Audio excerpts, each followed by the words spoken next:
Welcome to Bed Crime Stories Podcast. I'm your host, T. I hope you're having a lovely day, my fellow true crime aficionados. After watching or listening to this video, if you find you enjoyed it, please like, share, and subscribe. And now, without further ado, let's dig in. We know that Stephan Sterns is guilty. At least we know he's guilty of SAing Madeline Soto. Law enforcement has the photos that were on Stephan's phone. We also know that Stephan is a shameless liar. That's evident in his police interrogation on Wednesday, February 28th.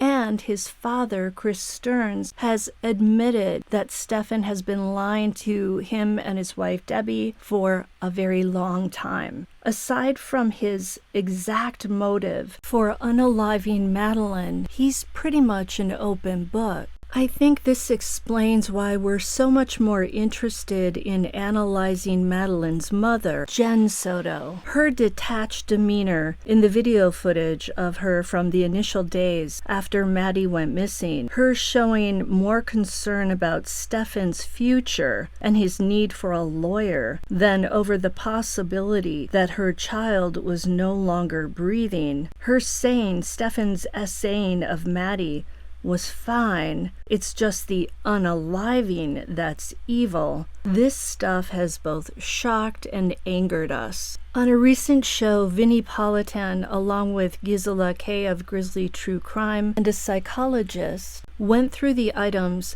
that are seen inside the upstairs guest bedroom, room number 4, where Madeline is presumed to have died. They began by discussing the locks on the inside of the room. There's a gold chain lock like the kind you see in some hotel rooms. Apparently every bedroom upstairs in Jenn Soto's condo has that same chain lock. But then there's another silver lock, a lock that looks pretty substantial. The other bedrooms do not have this additional lock. Imagine how intimidating all those locks must have looked to Maddie. Yes, she could have probably reached both locks and unlocked them, if need be. But what if she wanted to get out of the room in a hurry? What if that second lock was there to ensure that if Maddie did try to flee, Stephan would have enough time to jump up and grab her? Is that why the room had a second lock? What else is in this room? Well, it appears that there's either a blow dryer on the table, or could it be some sort of toy for an adult male to play with, if you know what I mean? The police also found lollipops in the room, cream in an orange bottle that is used for intimate fun, shall we say, with oneself. Inside the table's drawer was a 9mm Sig Sauer with live rounds. Talk about intimidation. Do you think knowing about that would have prevented her from trying to flee? There were also cherry danishes, pastries. Do you remember Stephan telling the cops that he had danishes in the car that he gave Maddie when he drove her to school on that Monday morning, February 26th of 2024? He actually had the danishes. There were also potato chips, a mini fridge, and Digimon cards. That's a game that Stephan played. We can also see a blue shirt and a red shirt, and those were both worn on the same day that Maddie was reported missing. To me, this room seems like it was set up to be the perfect place for Stephan's so-called slumber parties, and I use that term loosely, with Maddie. The psychologist on Vinny's show rightly pointed out that before Stephan moved from Jenn's master suite to the upstairs bedroom number 4, he would have had all his special things, his special cream, his special toy, his Sig Sauer, they would have all been kept probably in Jenn's room. And Jenn has also said that she goes upstairs to bedroom number 4 when she washes the sheets. So she would have seen these items up in bedroom number 4 as well. She also had an up-close relationship with the sheets in that bedroom since she was the person washing them. I don't mean to be gross, but you know what I'm saying. And again, the Sig Sauer had live rounds in it. So all of these items had to have been known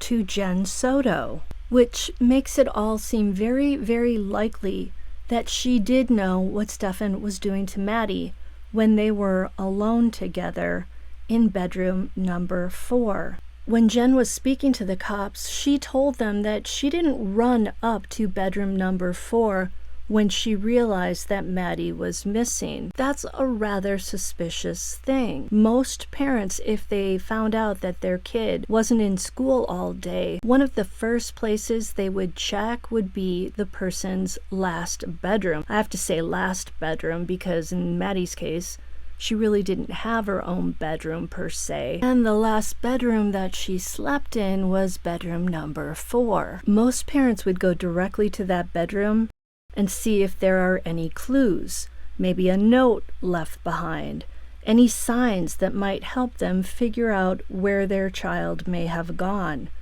Jenn didn't do that. Why not?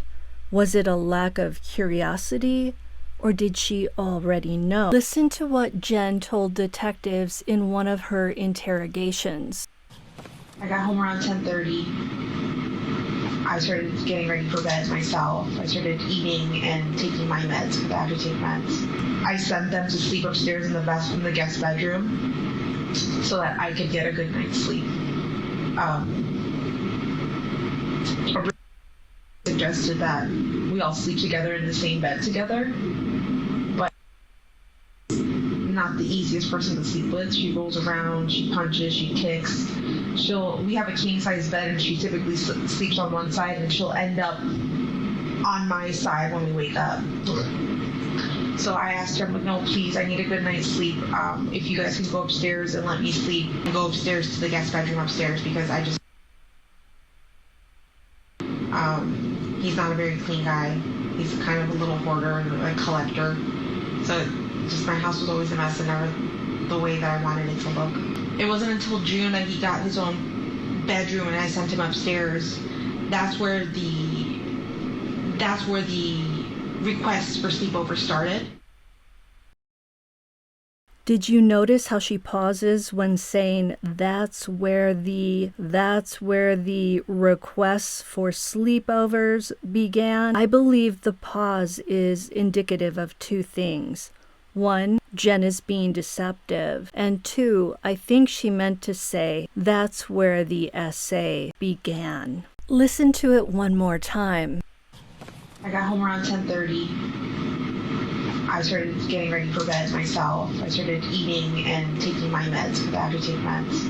I sent them to sleep upstairs in the guest bedroom so that I could get a good night's sleep.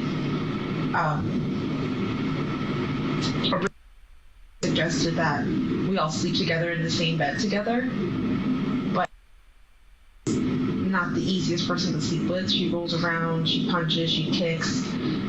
We have a king size bed and she typically sleeps on one side and she'll end up on my side when we wake up. Okay. So I asked her, I'm like, no, please, I need a good night's sleep. If you guys can go upstairs and let me sleep, and go upstairs to the guest bedroom upstairs because I just, he's not a very clean guy. He's kind of a little hoarder and a collector. So just my house was always a mess and never the way that I wanted it to look. It wasn't until June that he got his own bedroom and I sent him upstairs. That's where the requests for sleepover started. Remember, when you tell the truth, there's no need to mentally search for the words that you want to say. I think Jenn was about to say, that's where the essay started. According to the guys over at the behavior panel, our brains are wired to tell the truth. The brain is telling Jenn to say the truth there, but she knows she can't say the truth, so she has to override her brain. I mean, that's just me speculating. It's like when the cops ask Stephan, did you attend Madeline's birthday party? And he says no, and they say, why not? And he begins to say, I wasn't, and I think he was going to say I wasn't invited, but he said something, I think, like I wasn't there on time. And we know that Stephan was not invited to the party. Jenn's mother, Yolanda, who held the party at her home, doesn't like Stephan, and thus she wasn't about to invite him to Maddie's party. Of course, only Jenn knows what she wanted to say there, but the pause is significant, and according to the experts, those pauses are indicative of deception. Did you also notice how Jenn blamed Madeline for being the person who suggested that they all sleep together, meaning Jenn, Stephan, and Maddie? Of course, every time Maddie's name was used in the interrogation, that name was redacted, so you don't actually hear the name, but it also tells you that Maddie's name was there at one point. I sent them to sleep upstairs in the guest bedroom so that I could get a good night's sleep. Suggested that we all sleep together in the same bed together, but not the easiest person to sleep with. She rolls around, she punches, she kicks. We have a king size bed and she typically sleeps on one side and she'll end up on my side when we wake up. I believe that Jenn knew a lot more than she's admitted. I think in her mind, she justified this essay as something that was not evil. I don't know if Jenn just gave up because she preferred sleeping alone and getting a good night's rest to having to keep a watchful eye over Stephan when he was with Maddie. I think it was a convenient sleeping arrangement for a lady who was tired and didn't want to be bothered. Let that percolate and then let me know what you think in the comments, and I'll see you next time on Bed Crime Stories.